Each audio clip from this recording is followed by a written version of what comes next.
بسم الله الرحمن الرحيم. الحمد لله رب العالمين، والصلاة والسلام على رسولنا محمد وعلى آله وأصحابه أجمعين. Musulman doğanlar bugünkü dersimizde 4 meselen üstünde durup geçeriz. Birinci, ilim almak. İkinci, amal etmek. Öğrenen ilmimize amal etmek. Üçüncü, davet etmek. İnsanları hak yolu çağırmak, İslam'a çağırmak, sünnete çağırmak. Ve dördüncü, hak yolu sabretmek. Birincisi, Musulman doğanlar ilim almak. Allah Teala bizi insanları, Musulman doğanlar boşuna yaratmadı. Boş yere yaratmadı. Allah Teala Kur'an-ı Kerim'de Mü'min Suresi'nin 115. ayetinde bu barada diye اَفَحَسِبْتُمْ اَنَّمَا خَلَقْنَاكُمْ عَبَثًا وَاَنَّكُمْ اِلَيْنَا لَا تُرْجَعُونَ Sizi boş yere yaradanlığımızı ve bize gaydıp gelmez deyip hasap ediyeniz mi diye Allah Teala. Elbette Allah Teala insanı boş yere yaratmadı, ulu bir maksat bilen yarattı. Ve bizim yaratılışımızdan bir maksat var. Ol maksadın neyemediğini Allah Teala bize Kur'an-ı Kerim'de haber veriyor. Zariyat suresinin 56. ayetinde وَمَا خَلَقْتُ الْجِنَّ وَالْاِنْسَ اِلَّا لِيَعْبُدُونَ diye.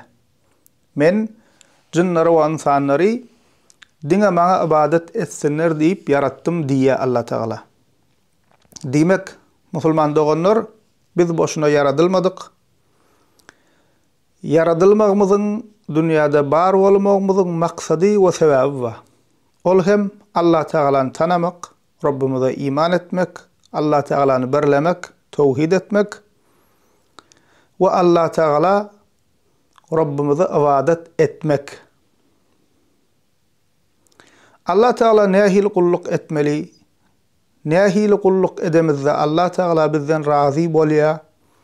Nehil yaşamızda bu sinagdan geçeceğiz. Nehil yaşamızda iki dünyanın baktına yetip biliyaz. Yine şu zatların Musulman doğanlar hemmesini bilmek için ilim gerek.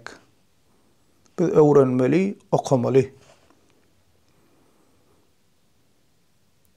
Ve din ilminin Musulman doğanlar esası, din ilminin esası Allah Teala'nın kitabı Kur'an-ı Kerim ve Peygamberimiz Muhammed sallallahu aleyhi ve sellemin sünnetidir. Bir neçe Musulman doğanlarımız var. Din değilse, dine değişli bir zat aydılsa, dinin aslının neme esaslanyanlığını, din barada bolya ya da bolanok demek için, bir zat dinimizde bar ya da yok demek için, sogap ya da günah demek için, neme esaslanmalığını kâvir Musulman doğanlarımız bilmeye. Fikir ediyorlar, köne hikayeler, köne gurrunlar, kadimden gelen rivayetler, şu zatların esasında din tutuluyam kadip fikir ediyor kâvir kişiler. Ama Musulman doğanlar her bir Musulman, ayal erkek ulu kiçi hukman ve hukman bilmeli. Din ilminin esası Musulman doğanlar Allah Teala'nın kelamı Kur'an-ı Kerim ve onun Peygamberi Muhammed sallallahu aleyhi ve sellemin sünnetine esaslanıyor. Dinin asli ve esası ve asıl delil Kur'an-ı Kerim ve sahih sünnet, Peygamberimizin sünneti. Ondan sonra şeriatın delili hükmüne alimlerin icması geliyor ve kıyas geliyor. Ama asıl delil neyme? Allah Teala'nın kitabı Kur'an-ı Kerim ve Peygamberimiz Muhammed sallallahu aleyhi ve sellemin sünneti. Din yani Musulmanlar Kur'an ve sahih sünnet. Şuna esaslansa din diliye. Şuna esaslanmayan da icma ve kıyasa ondan sonra şu zatlara şeriatın delillerine esaslanmayan da din değilmeye. Ondan sonra Musulman doğanlar bu esaslara Kur'an ve sünnete, ondan sonra icma, ondan sonra kıyas ve ulemaların yazan kitapları, düşünürüşleri, ayetlerin tefsirleri, hadislerin şerhleri, hem şu ulemalarımızın yazıyan kitaplarının ehlisi ne için var? Dinin asıl deliline düşünmek için, Kur'an'a ve sünnete düşünmek için şol kitaplar var. Şonuň üçin musulman doganlar dinimizi öwrenjek bolsak deliller esasında öwrenmeli. Deliller esasında dinimizi öwrenmeli. Mışmışlar bilen asly bolmayan hekayeler bilen könelerin gurruňy bilen düýüşler bilen din öwrenilmeýe, öwredilmeýe. Bir çykka ay men düýüş gördüm, plan molla düýüş görüpdir, plan weli düýüş görüpdir diýip şu zatlaryň üstü bilen delil hükmünde düýüşi görkezýär. Ýalňyş zat. Ya bolmasa ýanky asly esasy bolmayan rowayetleri gurrun berýärler. Diniň adyndan bir zady subut etmek üçin. Hemmesi batyl zatlar. Şonuň üçin näme musulman doganlar ilim almaly we öwrenjek ilmimizi delil esasında öwrenmeli we dinimizi körlük bilen dälle, mışmışlar bilen dälle, deliller esasında dinimizi bilmeli. Ondan sonra bir musulmanyň öwrenmeli ilmi, bir musulmanyň öwrenmeli ilmi, ilimleri musulman doganlar ikiye bölünýär. Birincisi farzul ayn bolan ilimler, ikincisi farzul kifaye bolan ilimler. Näme diýmek? Farzul ayn bolan ilimler diýmek musulman doganlar her kimiň ayal, erkek, ýaş, garry diýmen her kimiň hut özü ýeke bilmeli ilimlerine farzul ayn ilimler diýilýär. Meniň bilenim bilen seniň boýnundan düşenok, seniň bilenim bilen men boýnumdan düşenok. Her bir özüne musulman diýen kişiniň her biriniň aýry-aýry bilmeli ilimlerine farzul ayn bolan ilimler diýilýär musulman doganlar. Misal üçin Allah'a iman etmek, tawhid, akida, imanyň şertleri. Şolary her bir musulman bilmeli. Sonra ibadetleri berjay etmek üçin gerekli bolan ilimler. Misal üçin nähilek täret almaly. Şunu her bir musulman bilmeli. Nähil gusul almaly. Namaz nähilek kılmaly. Namazyň farzlary näme? Namazyň wajipleri näme? Namazyň sünnetleri näme? Namazda ýalňyş goýbersak nähil säw secde etmeli? Nädip orada tutmaly? Haçan başlap haçan açmaly? Nämeler orazany bozýar? Her bir musulmanyň günnelik berjay etmeli we boýuna farz bolýan ibadetleri berjay etmek üçin gerekli bolan ilimleri öwrenmekligi her birimiziň boýnumyza musulman doganlar farzul aýndyr. Ve Allah Teala haram eden zatlaryny bilmeli. Dine ibadetleri bilip goýanyň bilen bolanok, şirki bilmeli, küfürü bilmeli, insan dinden çykarýan zatlar we bu zatlary bilmeli. Özümiz şol zatlardan goramak üçin. Zina näme, ogurlyk näme, süýtgorlyk näme, bul haram işlerini bilmeli, şol zatlardan özümiz goramak üçin. Ondan sonra musulman doganlar farzul kifaye bolan ilimler gelýär diýdik. Ol hem ümmetin içinden bir topar kişiler şol ilimleri öwrense galanlarynyň boýundan düşýär. Misal üçin hadis ilmini bilmek, tefsir ilmini bilmek. Her bir musulmanyň bilmegi üçin şert däl. Ümmetin içinden bir topar alim ulama şoňlar meşgul bolsa, galanlarynyň näme boýundan düşýän ilimler musulman doganlar. We öwrenmeli zatlarymyzy musulman doganlar tertip boýunça aýtsak nämeden başlamaly? Ilki bilen akidamyzy öwrenmeli, imanymyzy öwrenmeli, imanyň şertlerini öwrenmeli, tawhid öwrenmeli. Yani la ilahe illallah Muhammedur Rasulullah näme diýmek? Manysy näme? Biziň boýnumyza näme ýükleýär? Allah'a iman näme diýmek? Peýgamberlere iman näme diýmek? Periştelere iman näme diýmek? Ahirete iman näme diýmek? Kadara iman näme diýmek? Şulary musulman doganlar birinji şulardan öwrenip başlamaly. Akida diniň asly we esasydyr. Akida bolmasa, iman düzelmese galan ibadetlerden peýda ýokdur. Ondan sonra üstümize, boýnumuza farz bolýan ibadetlerden öwrenip başlamaly. 5 wagt namaz. Ýanky diýişim ýalakka nädip täret almaly, nädip gusul almaly, nähilek namaz kılmaly. Namaz bozýan zatlar bar. Namazyň rukunlary bar. Säw secde namazda ýalňyş goýbersak nädip säw secde etmeli, säw secde etmeli. Cuma namazyny nähilek kılmaly. Musulmanlar tertip boýunça şu görnüşde ibadetlerimizi ilki akideden başlap öwrenmeli. Ondan sonra dünyevi işlerden her kim öz uğruna değişli ilimleri öğrenmeli. Misal üçün sövdegar bolsaň, eger sövda bilen meşgul bolýan bolsaň, senin boynuna sövda değişli hükümler bilmeklik farzyl ayn. Özüňi sövdaň içindäki bolup geçýän haramlardan goranmak üçin. Algy, bergi, ya bolmasa prosentli sövda ba, o haçan prosent bolýa, haçan bolmaýa, şu zatlar musulman doganlar öz günlük işine değişli, haýsy uğrda işleýän bolsaň, şol uğra değişli hem ilimleri öwrenmek boynumuza musulman doganlar farzyl aýndyr. Ve ilim öwrenenmizde musulman doganlar käbir zatlar gereklidir. Şolara da dikkat etmeli. Birinji bilen musulman doganlar niyetimizi düzeltmeli. Diňe Allah Taalaň razylygy üçin ilim öwrenmeli. Ondan soň özümizden we daş tawragymyzdan jahilligi aýyrmaklyga niyet etmeli. Yani dawa jedel etmek üçin, öwünmek üçin, ýa-da awra üçin, ýa-da belli bir wazipa yetmek üçin dini ilim öwrenilmeýär. Birinji bilen niyetimizi düzeltmeli. Näme niyet? Allah Taalaň razylygy bolmaly. Ilim öwrenenmizde. Ondan sonra özümizden we daş tawragymyzdan jahilligi, yani dini bisawatlyk aýyrmaga niyet etmeli. Ve bilmeli musulman doganlar ilim ibadetdir. Ilim Allah Taalaň zikir etmekdir. Ve ahmiyetli ibadetleriň biridir.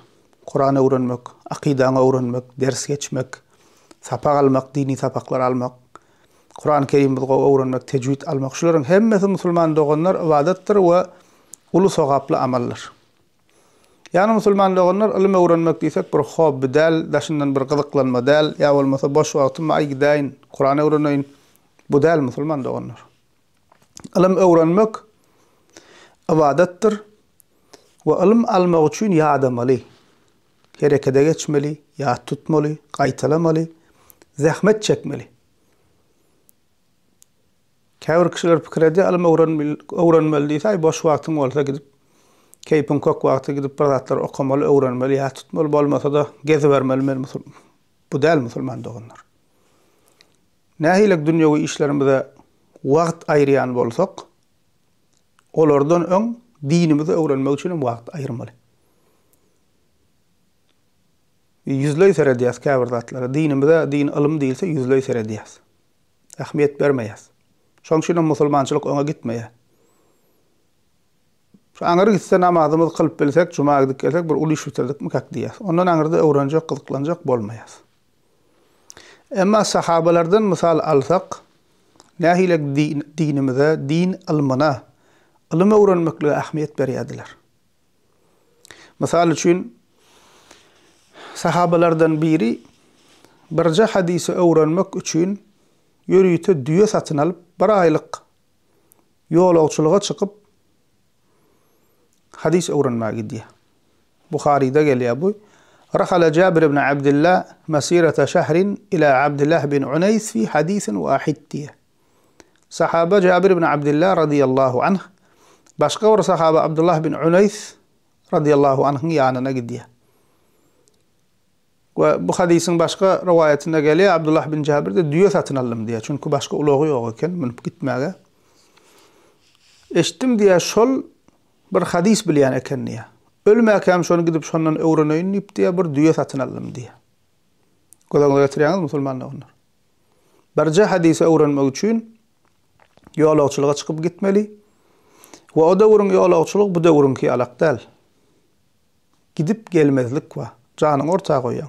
Ýolda galtamany wa, her hilekke howpy wa. Gidenlerine hoşlaşyp saglyşyp gidýärler, gelmezligimiz mümkin. Şo hili ýolagçylyk, kynçylyk, bu döwürdäki ýeňilligem ýok.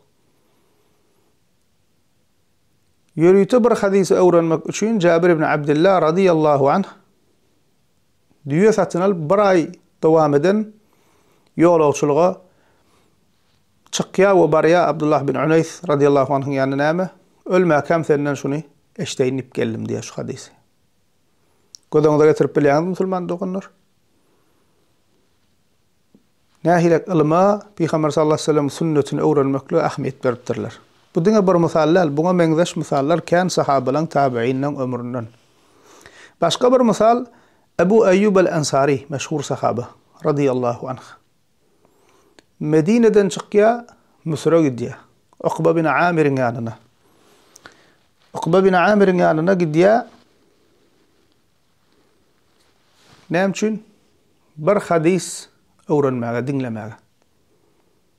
Medine'den çykýa Mısır'a gidýär. Ýa-ki diýen şertlerimi gözeňize getiriň. At bilen, düýe bilen gidip gelmezlik bar, can howpy bar. Arabyň çölünde, yssyň içinde, typysyň içinde. Çykýa ýolagçylyga gidýär Mısır'a.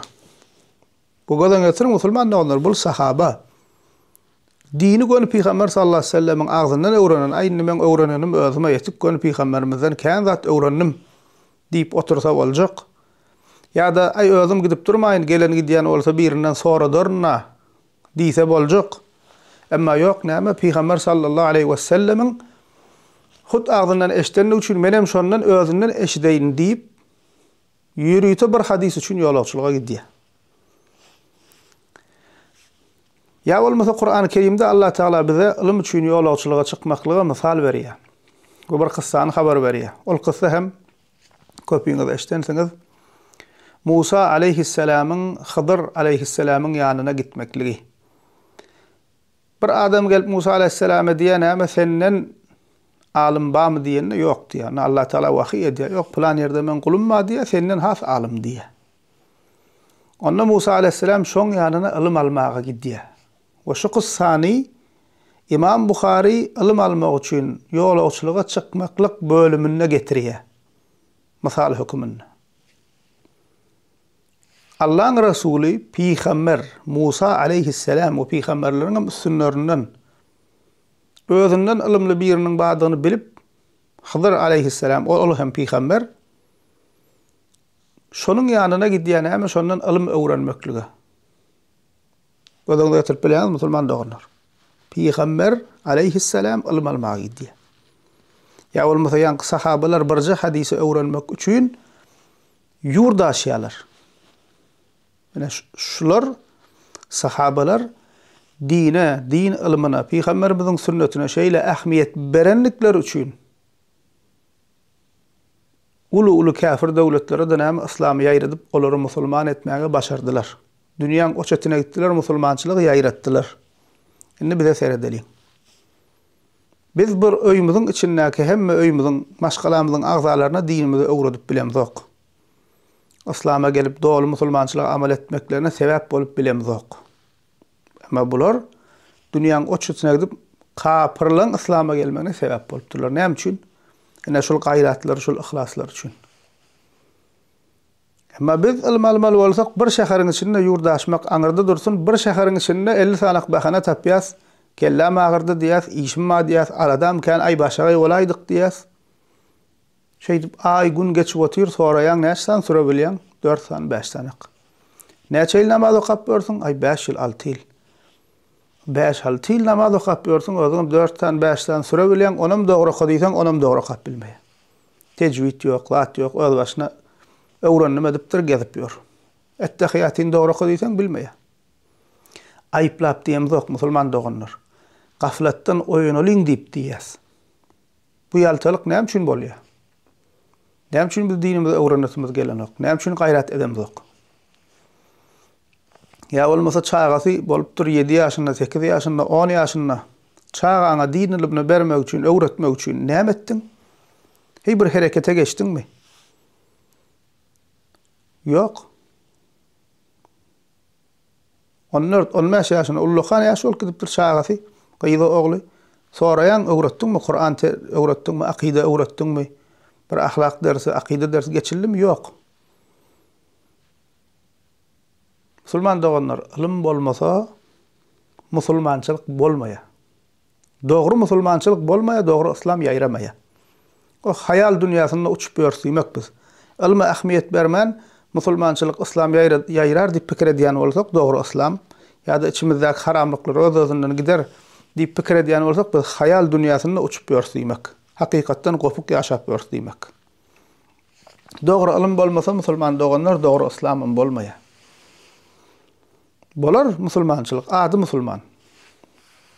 Doğru ilim bolmasa, dürüst ilim bolmasa, doğru akide olmasa, kellesine hicap tanır aşağım cinsili. Ya olmasa dar şoňa meňleş. Doğru ilim bolmasa, doğru akide bolmasa, haja dikkeler men haja gittim dip özüne hajaga diýdiler, soňam toýdan toýa böküp bagşçylyk eder ýörer kulawun bolup. Doğru akide, doğru ilim bolmasa, namaza mokar, cumada gider.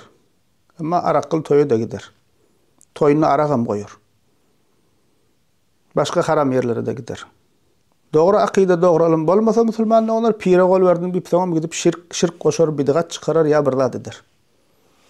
Yani eger biz çyndanam dürüst bolyň musulman doğanlar, doğru İslamyň, Peygamberimiz Muhammed sallallahu aleyhi ve sellem'in öwreden İslamynyň, sahabalaryň Peygamberimizden öwren dünýä ýaradan İslamynyň, dogry İslamynyň ýaýramaklygyny isleýän bolsak, İslamyň öňe gitmekligini isleýän bolsak, özümizden başlamaly, dinimizi öwrenip ilim alyp başlamaly.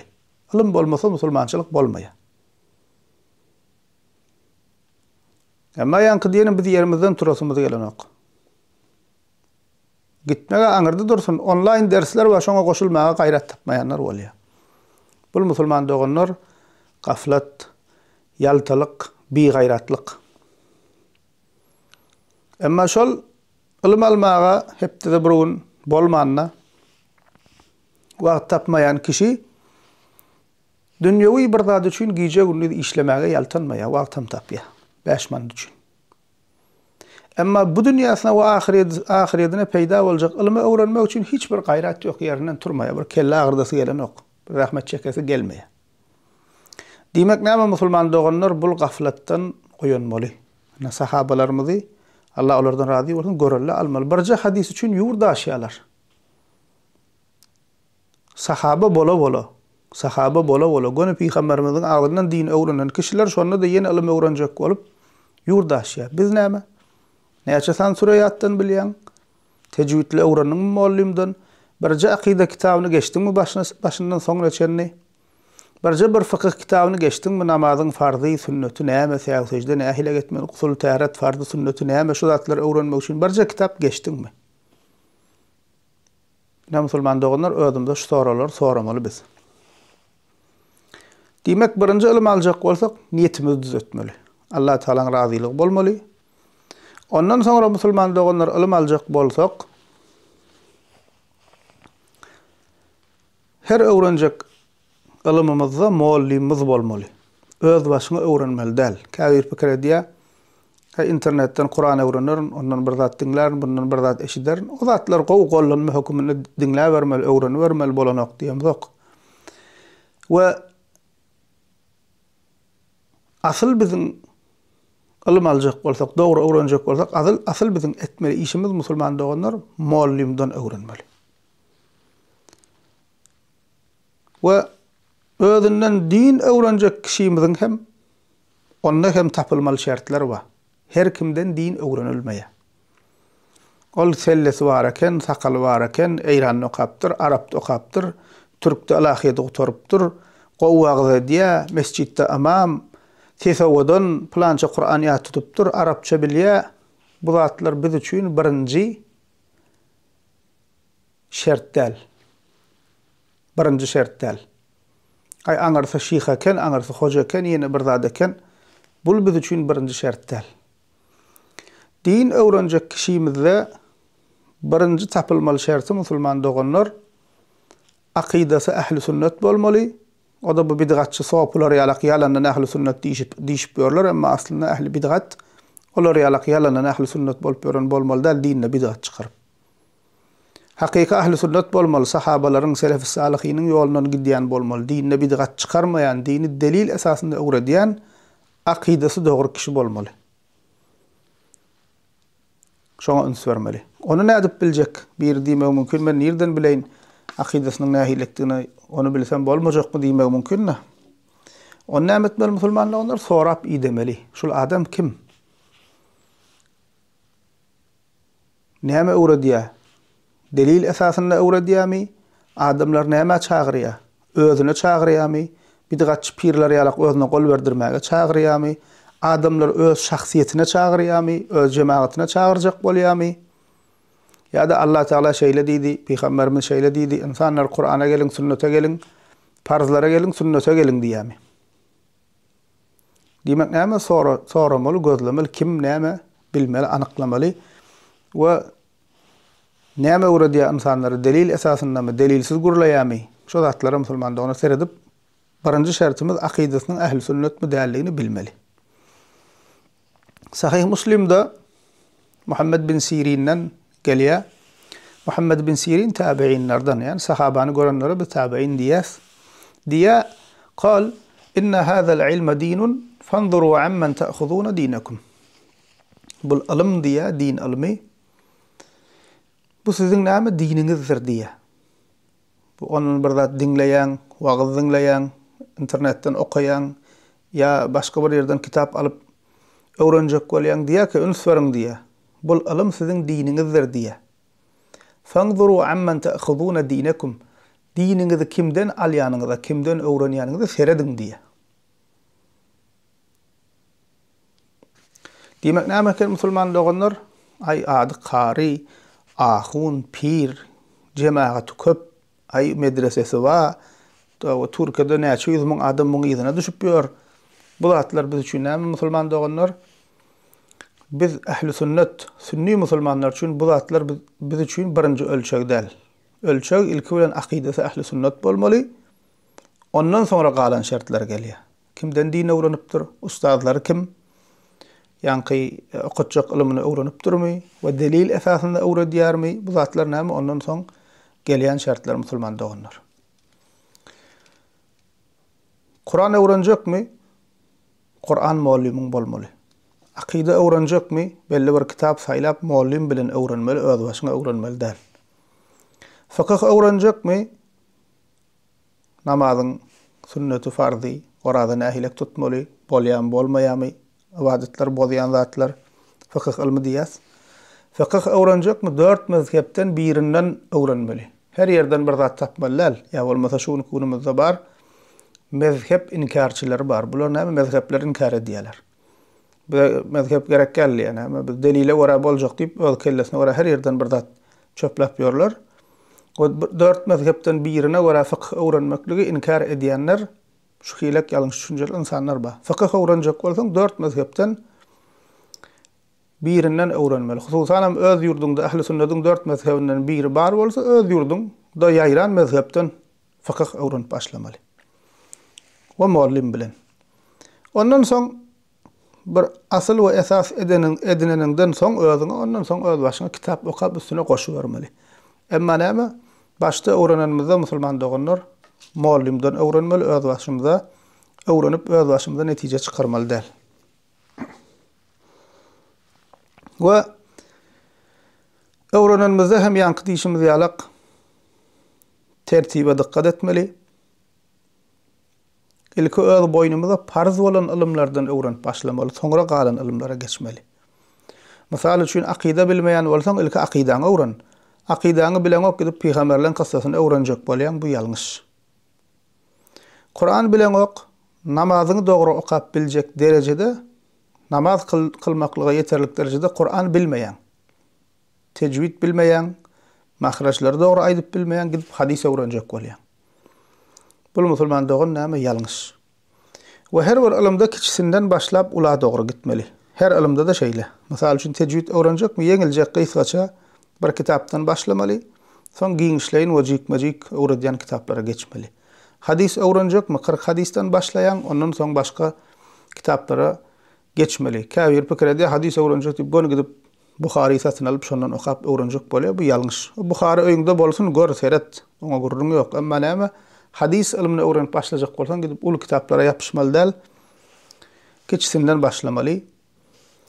Ki musulman doganlar sen dogry muallim saýlasaň özüňe dogry muallimiň özü şu zatlar sana urukdurýar. şu kitaptan başlamaly, tertip boýunça şundan gitmeli, şeýdip öwrenmeli diýip näme özü öwredýär. Dogryny salgy berýär. Biz bunu näme üçin aýdyp oturýarys? Umuman bilmeýän doganlarymyz, düşünmeýän doganlarymyz bir şol meselelere değişli pikir bolsun, düşünjesi bolsun diýip näme aýdýar.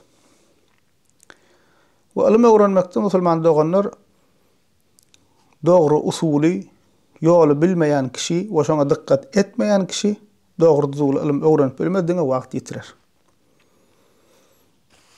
Ve bütün bu aýdylanlardan maksat näme musulman doganlar? Ilim öwrenmekden maksat näme? Diýdik ilmi din esas deliller esasynda öwrenmeli diýdik.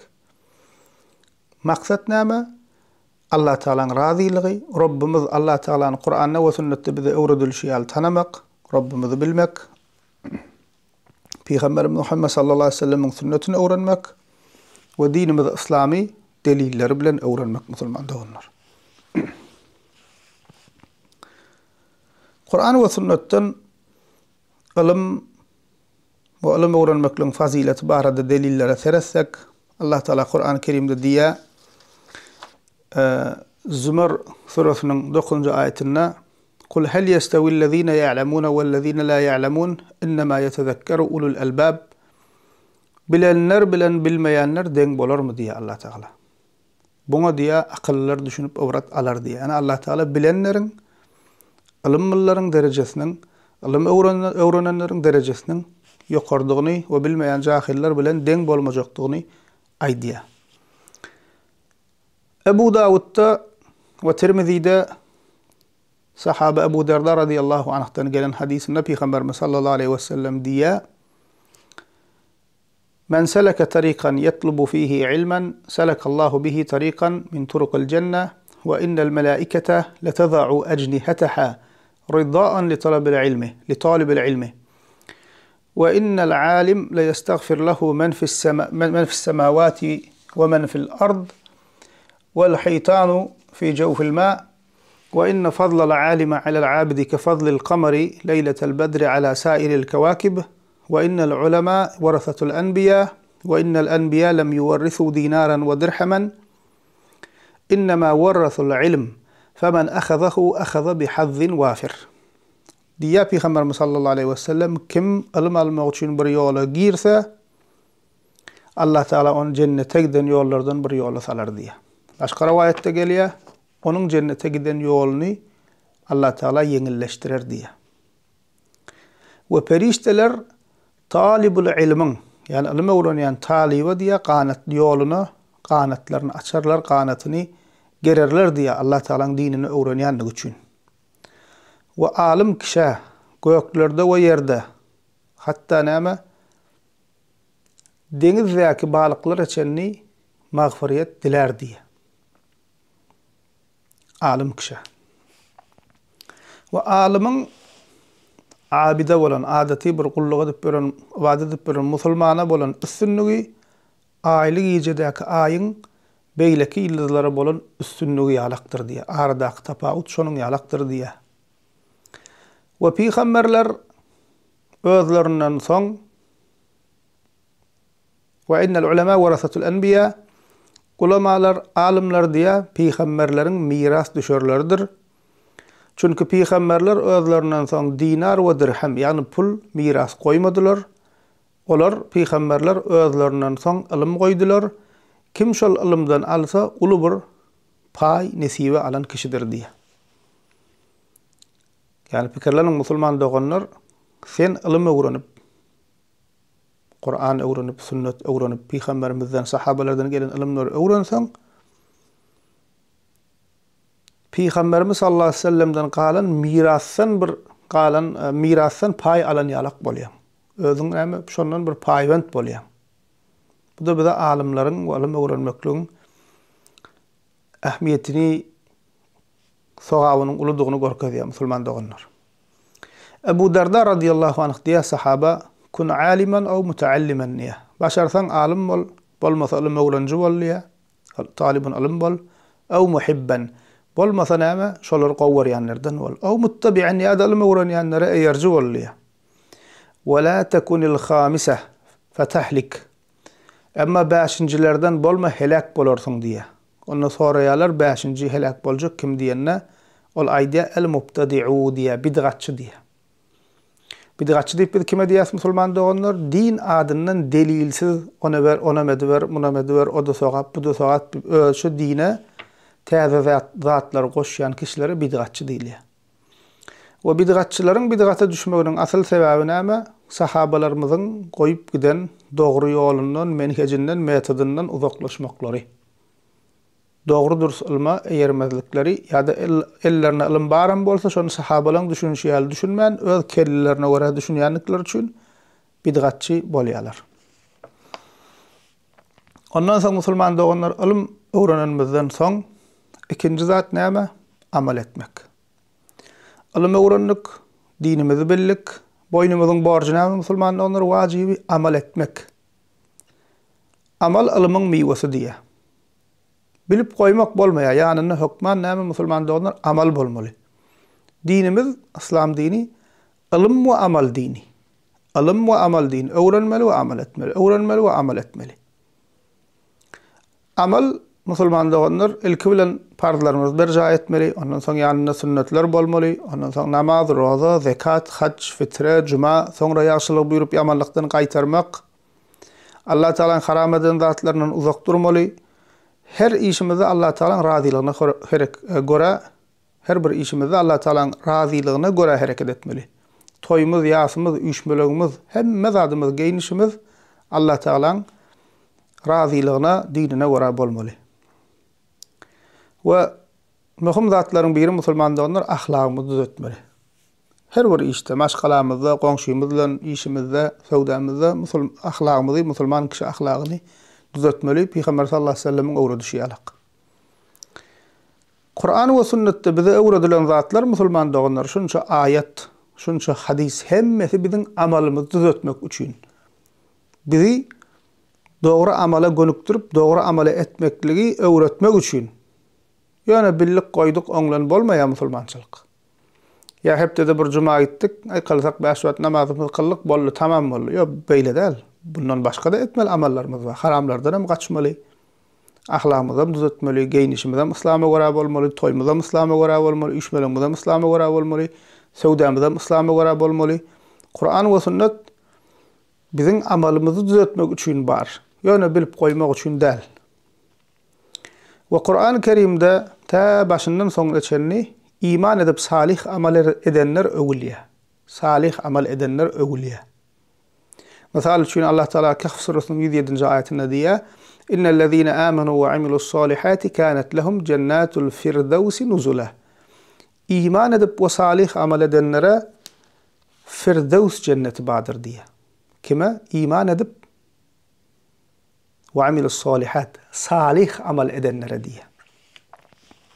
Yani öz kelleňe göre amel etsen salih bolmaya.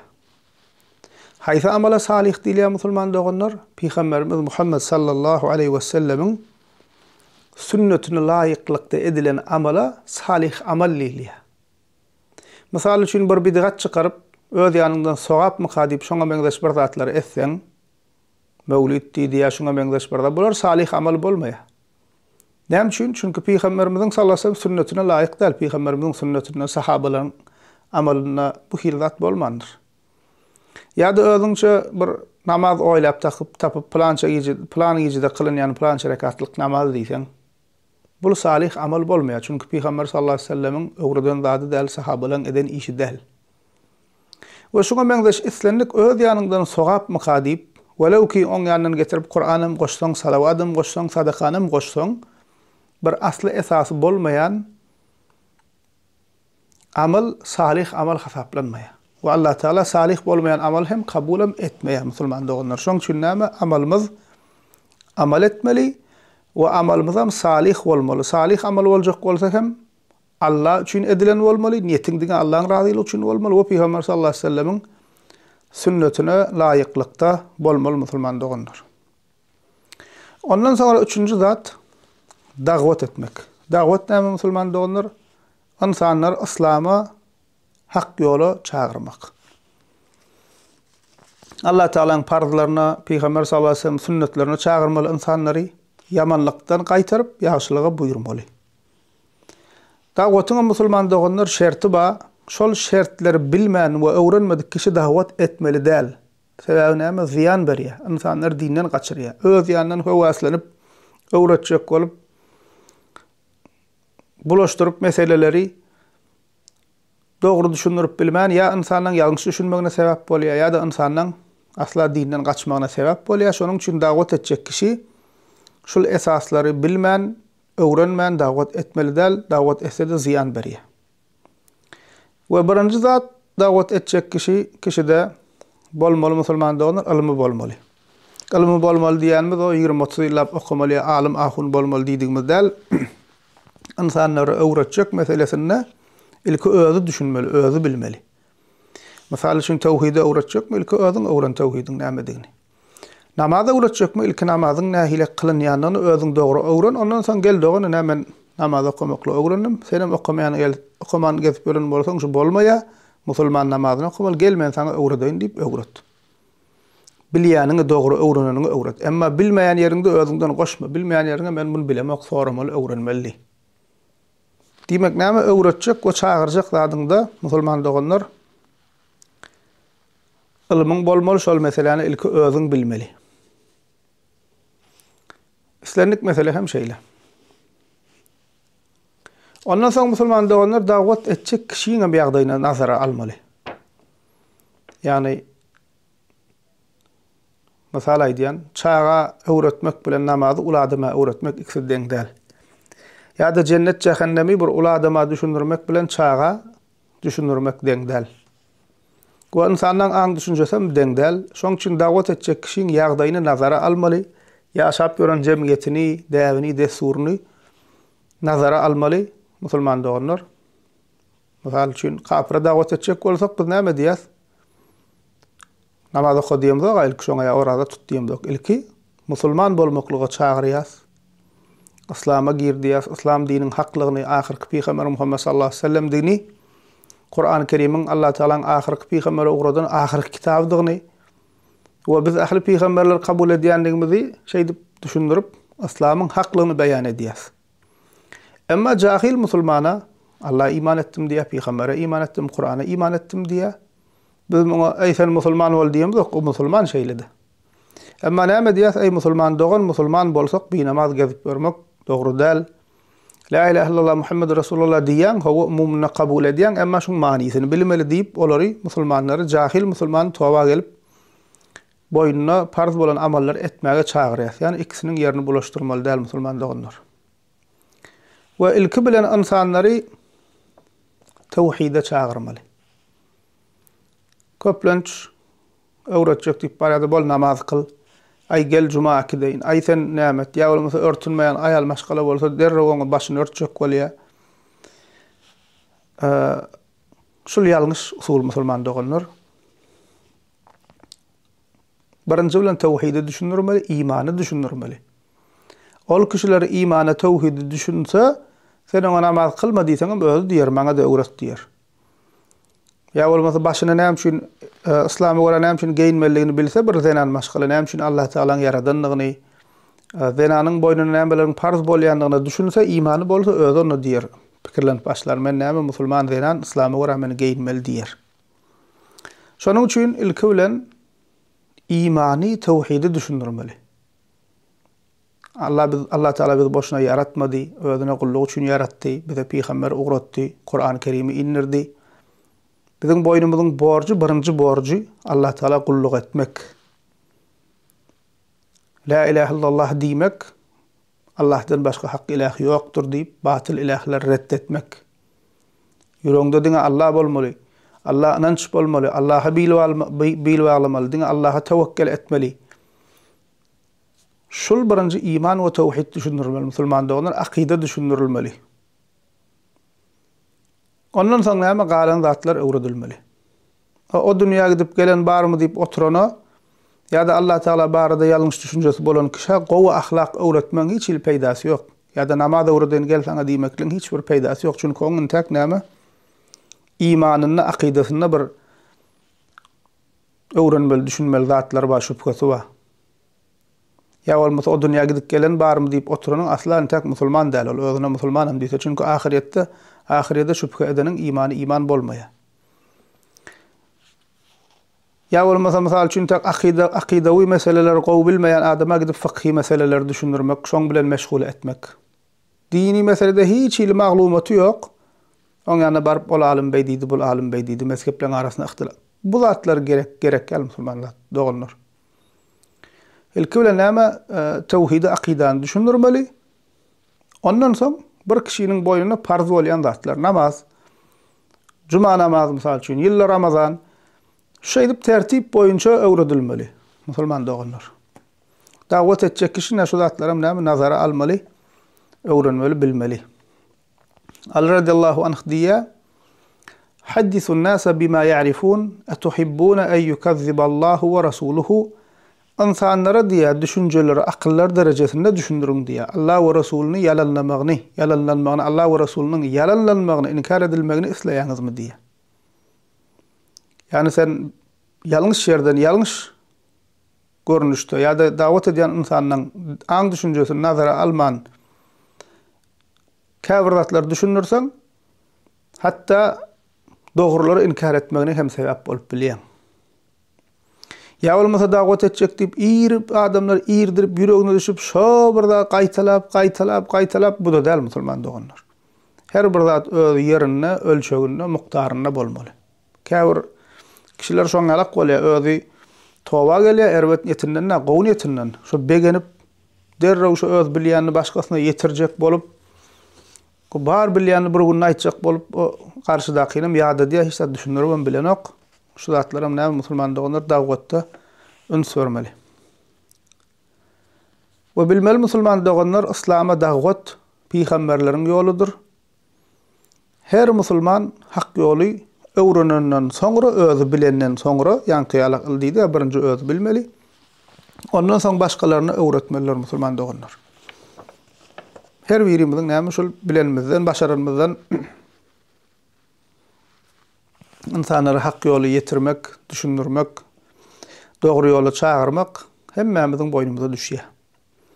Allah Taala Al-İmran surasynyň 110-njy aýatyna diýär: "Kuntum khayra ummatin ukhrijat lin-nasi ta'muruna bil ma'ruf we tanhauna 'anil munkar we tu'minuna billah."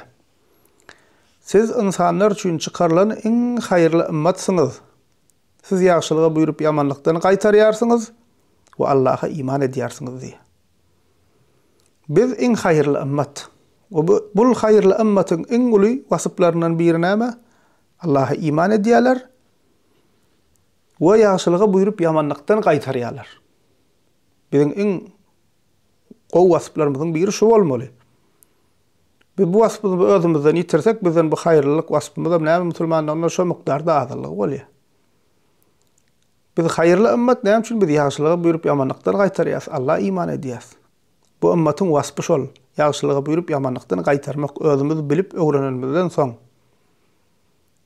Süýjüdül bilen, ýumşaklyk bilen namaza kanakmy düşünür, ey dogan gel namazyny kıl, musulman adam bir namaz bolsa bolmaýar. Bir namazyň imansyz ölmek mümkin. Tawhidi bilmeýän bolsa gel dogan la ilahe illallah Muhammedur Rasulullah şunu bir bileli. La ilahe illallah näme diýmek, Muhammedur Rasulullah näme diýmek? Allah'tan başka hak ilahi yoktur. Muhammed sallallahu aleyhi ve sellem Allah Teala'nın ilçisidir. Şu näme diýmek? Bizim boynumuzda näme zatlar bizi boynumuza ýükleýär? Şeýdi süýjüdül bilen düşündirmeli. Arak içýärmi, çilim çekýärmi? İman tawhid düşündirenden soň diýen dogan şu zatlarym gowdal, musulman adam şu zatlardan daş bolmaly. Diýip musulman doganlar her kim başarandan süýjüdül bilen, ýumşaklyk bilen gowuny degmen düşündirmeklige gaýrat etmeli. Buhari'de gelýär Peygamber sallallahu aleyhi ve sellem diye bellighu anni walaw aya diye. Menden bir ayetem bolsa insanlara yetirin diye birce ayetem bolsa. Eşitdiňmi? Dogry şekilde öwrendiňmi? Şert. Dogry öwrendiňmi? Onu yetir. Eşittir. Allah Teala şeýle diýdi, Peygamber sallallahu aleyhi ve sellem şeýle diýdi. Buhari Müslim'de gelýär Peygamber sallallahu aleyhi ve sellem Ali radıyallahu anh diýär: "Ud'uuhum ila'l islam ve akhbirhum bima yecibu aleyhim min hakkillahi fih. Fa wallahi la an yahdiyallahu bika رجلا واحدا خير لك من أن يكون لك حمر النعم. Diya ki Peygamber sallallahu aleyhi ve sellem olar İslam'a çağırdı. Ali radıyallahu anh haber erik. Uğra diye müşriklerin, kafirlerin yanına. Ve olar İslam'a çağır. Ve olara Allah Teala'nın onun boynuna vacip olan haklarını düşünür diye. Birinci Allah Teala'nın insanın boynuna hakkı Allah'a kulluk etmek, tevhid. Bir Allah'a ibadet etmek. Birinci şonun näme olara haber verdi. Ondan sonra diye ey Ali billiye Allah Teala sen sevapli bir kişini hak yola getirip hidayet etse senin üçün kızıl düyelerden has hayırlıdır diye. Şu da orada qımmat düyelerin bir görünüşü seyrek kızıl düyeler eken. Senin üçün şolardan hem has hayırlıdır diye. Bir kişinin hidayetine hak yola gelmegine sebep bolup bilsen. Yine de Müslim'de geliyor Peygamber sallallahu aleyhi ve sellem diye men da'a ila'l huda كان له من الأجر مثل أجور من تبعه لا ينقص ذلك من أجورهم شيئا ومن دعا إلى الضلالة كان عليه من الإثم مثل آثام من تبعه لا ينقص ذلك من آثامهم شيئا. Bir kişi hak yolu, doğru yolu çağırsa diye. Şol yola gelenlerin sanıça ol kişi sogap yazılar, o yola gelenlerin sogabından hem hissat kemelmez diye. Misal için öz şäherinde, owaňda, ýurdunda insanlara namaz öwredip başladın. Tawhid öwredip başladın, dogry akide öwredip başladın, Kur'an öwretdiň, cuma namazy öwretdiň. Oşu zatlara sebäp boldun. Ondan sonra sen öwreden kişileriň birilerine sebäp boldy. Olaryň birilerine sebäp boldy. Şu gitdi zincirlama. Şularyň hemmesiniň sowaby başda sebäp bolana geljek diye, we olaryň sowabynyň işat kemeljek däldi. We bir günah işe sebep bolup öwreden kişi hem şu erwet ýoly şol günah işe gelenleriň sanyça näçe insan geldikçe şoluň günahlarının sanyça günah geljekdir. Ol sebep bolan üçin olaryň günahlarynyn hissat kemeljek däldir diye. Demek näme musulman doganlar her birimiz dinimiz ilki şerti öwrenmeli. Dogry öwrenenimizden soň başgalaryna ýetirmek üçin gaýrat etmeli. Allah Teala Maide suresinin 78. 79. ayetlerine diye لُعِنَ الَّذ۪ينَ كَفَرُوا مِنْ بَنِي إِسْرَائِيلَ عَلَى لِسَانِ دَاوُودَ وَعِيسَى بْنِ مَرْيَمْ ذَلِكَ بِمَا عَصَوْا وَكَانُوا يَعْتَدُونَ كَانُوا لَا يَتَنَاهَوْنَ عَنْ مُنْكَرٍ فَعَلُوهُ لَبِئْسَ مَا كَانُوا يَفْعَلُونَ. Allah Teala bize bu ayet-i kerimede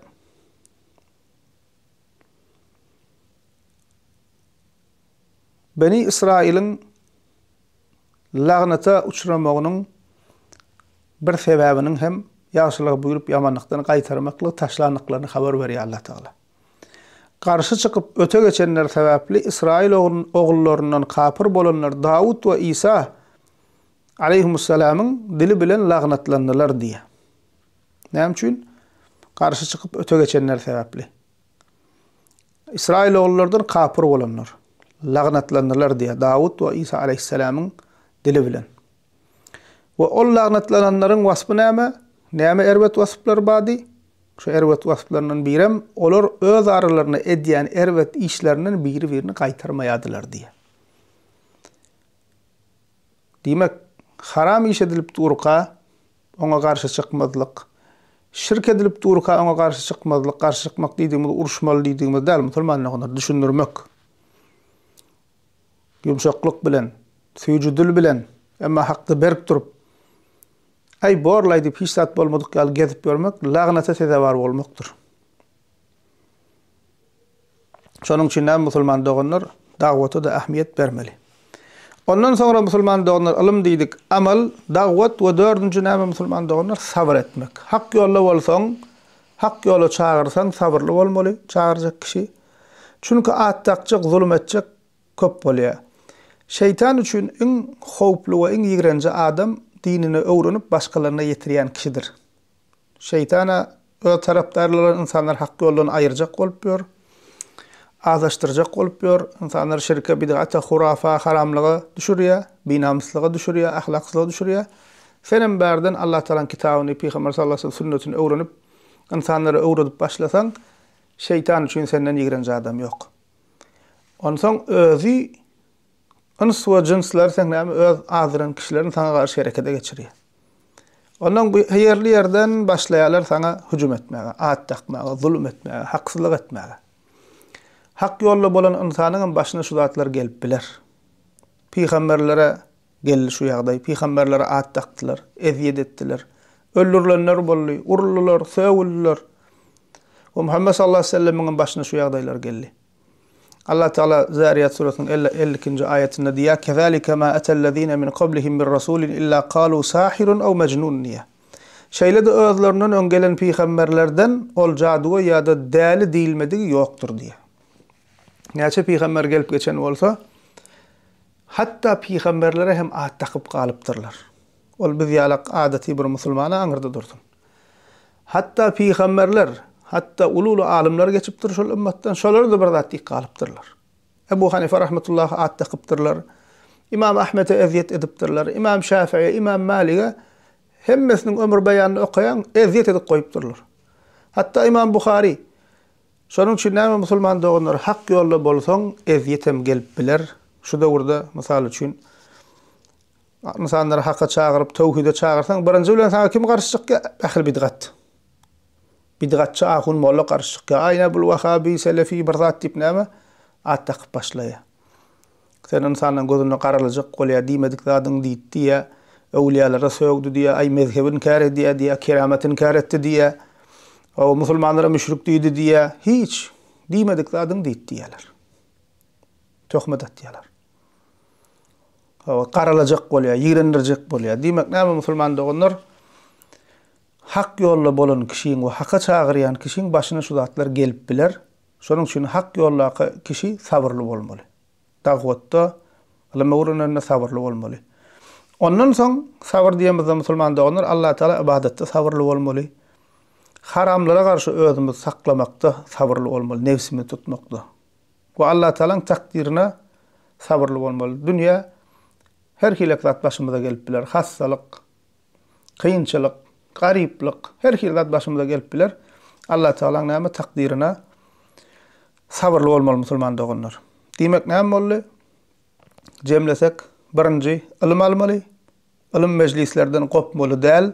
Hökman suratda musulman öz başyna öz boynuna farz bolan ilimlerden öwrenip başlamaly. Birinji akide, tawhid, ondan soň boynuna farz bolýan ibadetler nähilek berja etmeli. Şu zatlar hökman ilim almaly, ders almaly, öwrenmeli, çağalamyzy ilim öwretmeli. Ilimden, alimlerden, ilim mejlislerinden gopmaly däl musulman doganlar. Ondan soň amal etmeli, salih amalymyzy köpeltmeli. Ondan soň diýdik dawat etmeli, ýaşylygy buýurup ýamanlykdan gaýtarmaly. Ve İslam'a dawat etmeli diýemizde musulman doganlar elimizden näme kömek edip bilsek dawata kömek etmeli. Gönü mysal üçin özüň çykyp dawat edip bilmersiň, belki başarmarsyň. Ýa-da ilmiň azyrakdyr. Emma näme? Başga ýollar bilen dawata kömek edip bolýar. Puluň bilen, pikiriň bilen, ilmiň bilen, mysal üçin kitap çap etmek. Sen belki ilmiň ýokdur, özüň çykyp insanlara öwretmäge, düşündirmäge okybyň ýokdur. Emma maddiýetiň bilen kitap çap etmäge kömek edip bilersiň. Ya bolmasa mysal üçin gurlap başarýan dälsiň, emma dil gowulýansyň, terjime edersiň bir dilden başga bir terjime, başga dile kitap, makaly terjime et. Ayet we hadisler terjime etmäge sen ökde bolsaň, şol ugurda sen näme öňe çyk, hyzmat et. Alimleriň mysal üçin derslerini terjime et, video derslerini. Ya bolmasa talip okutmak. Hiç bulan edip bilmedin, terjime edip bilmedin, wagzam edip bilmedin, dawat edip bilmedin. Okap ýören talip ýetişmegine sen hem kömek et. Talibe gollak bol. Talip okusun ýetişsin. Ya bolmasa özüň kary bolup bilmersiň, emma bir karyň hafyzyň ýetişmegine sen sebäp bolup bilersiň maddiýetiň bilen. Bir kary okusun ýetişsin, men şunu näme gollajak, okutjak diýip näme sebäp bolup bilersiň. Medrese gurmaga kömek etmek. Wagzlaryň, dersleriň çykmagyna we ýaýramagyna kömek etmek musulman doganlar. Diýmek näme? Göni özüň dawat edip bilmeseňem dawatyň ýoly kän, alhamdulillah. Şulara sen sebäp bolup bilersiň, pikiriň bilen, malyň bilen, janyň bilen, puluň bilen dawaty kömek edip bilersiň. Şonuň üçin näme musulman doganlar?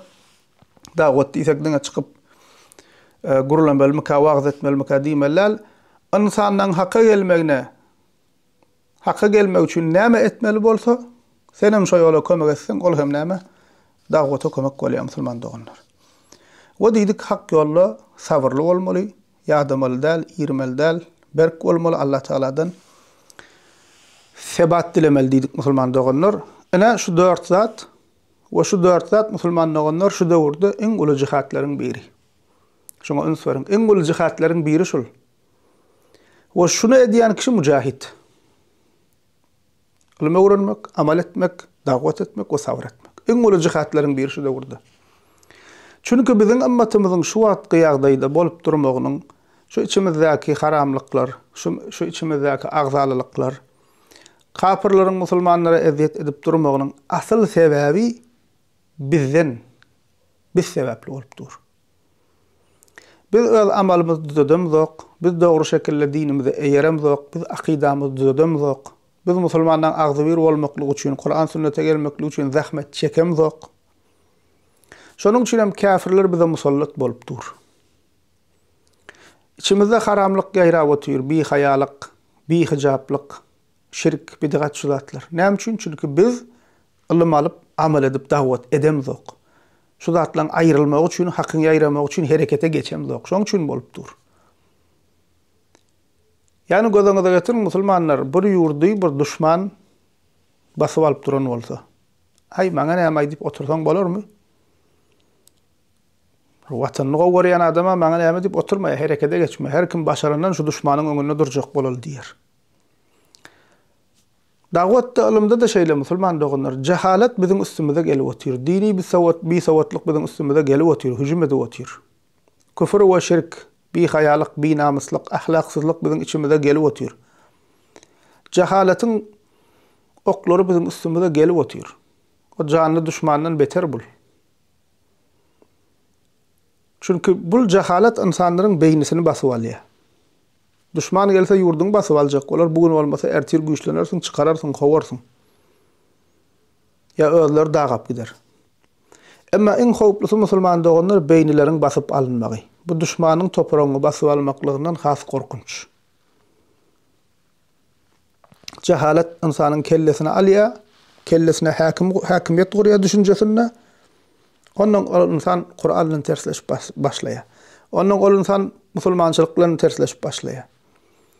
Ol insan ibadetler islemeýär, ondan o nefsiniň ýerine düşýär, haramlyklaryň ýerine düşýär, bihayalyň ýerine düşýär, binamyslygyň ýerine düşýär. Düşman nirde beýnide kellede. O watanyny gowurmaýarsyň, o taryhyny gowurmaýar, dinini hiç sadam gowur. On kellesine Amerikana meňdejek bolýar, ýene bir zada meňdejek bolýar, ýa şoňa meňdeş. Ýalňyş düşünjeleň orunyna ýerine bolýar.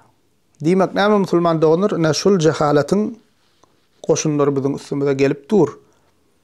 Biz hem şoň garşysyna jihad etmeli. Haýda jihad näme ýa-ni aýdanmaz. Ilm almaly, amal etmeli, dagwat etmeli, o bu ýolda sabırly bolmaly. Ne şonuň üçin diýär, şu zat, şu döwürde şu zatlar iň uly jihad. Hususan hem dinini öwrenip dogry amal edip dagwat edýän insan dine ul hyzmat edýär. Peygamber sallallahu aleyhi ve sellem şeriatyna ul hyzmat edýär diýmekdir musulman doganlar. We her kim başarandan. Allah Taala hemme jamyda tawfik bersin musulman doganlar. Agzybir bolup, bir ýumruk bolup, Kur'ana we sünnete islama hyzmat etmek. Allah Taala bize biýesser etsin, muwaffaq kılsın. Elhamdülillahi rabbil alamin.